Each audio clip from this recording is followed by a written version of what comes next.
Welcome back, ladies and gentlemen. Let's get my next guest straight out of here. He's one of those rare things in British football, a manager who's more popular with the fans than a half-time pie. It is Mr. Harry Redknapp.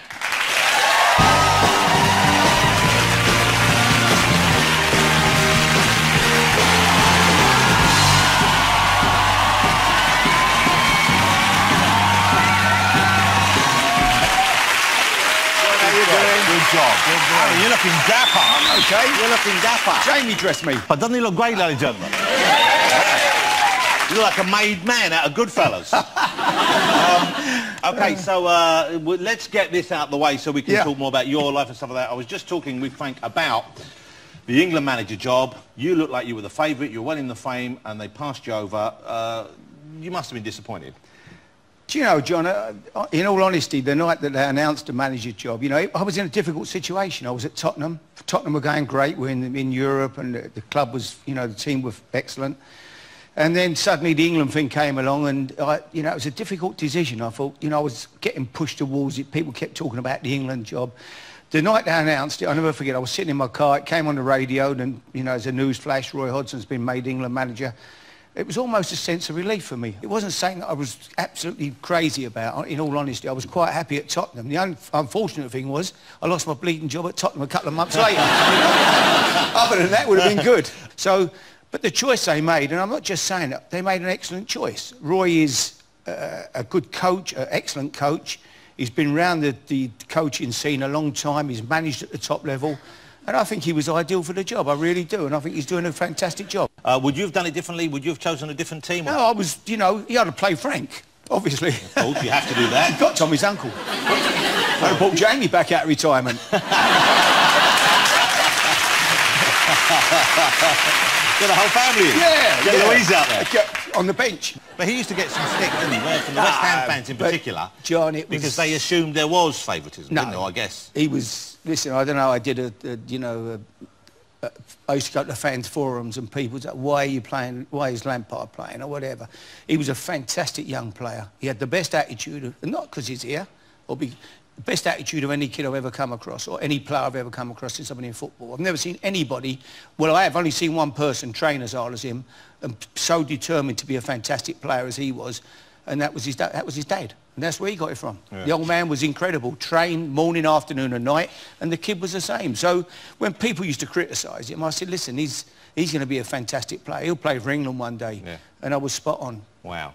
Let me ask you about football, how it's changed then, before we get, you know, so much to talk to you about, but back in the day when you were in your prime, okay, the money being paid to footballers was very different to the kind of money a Premier League footballer gets today. Yeah. What were you getting? What was the kind of... Well, we started off on £6 a week, up to £7, then it went to £8 a week. But so when it went to £8 a week, did you think, wow, I've really hit the big time? We used to go coaching in the afternoon. We had a manager. There's a picture of you there back in the day. That's later on. I was at Bournemouth then. That's when you were playing for Slade as well, and I was at Bournemouth there.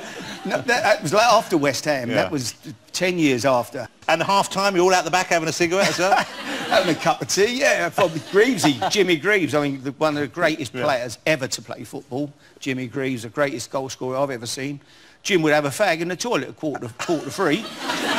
Without fail, he'd have his suit on still, he'd go in the toilet, he'd have a fag, come out, take his gear off, didn't have a stretch, didn't stretch a muscle, put his boots on, stand by the door shaking his legs like that a couple of times, go out and score a hat-trick, and that was like, oh, well, that's what I'm supposed to do.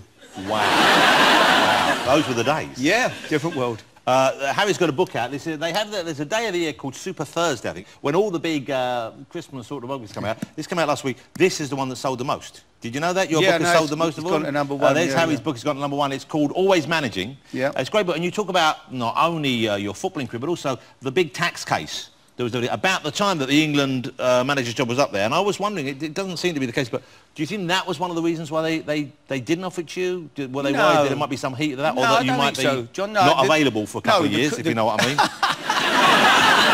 I was thinking about if I could train the team in Dartmoor or somewhere, if it happened, I could keep them fit. But No, I don't think that had anything to do with it, really. It was after the case and Capello had resigned and the job was open and I was cleared, so... But I don't think that had any effect on it. But that must have been a pretty horrible thing to live through. Yeah, I guess it was. you don't know which way it's going to go. No. So you must have worried. You must have been concerned. Absolutely. I had 5 years of it hanging over my head, you know, over something that we were talking, you know, it is a large amount, for sure.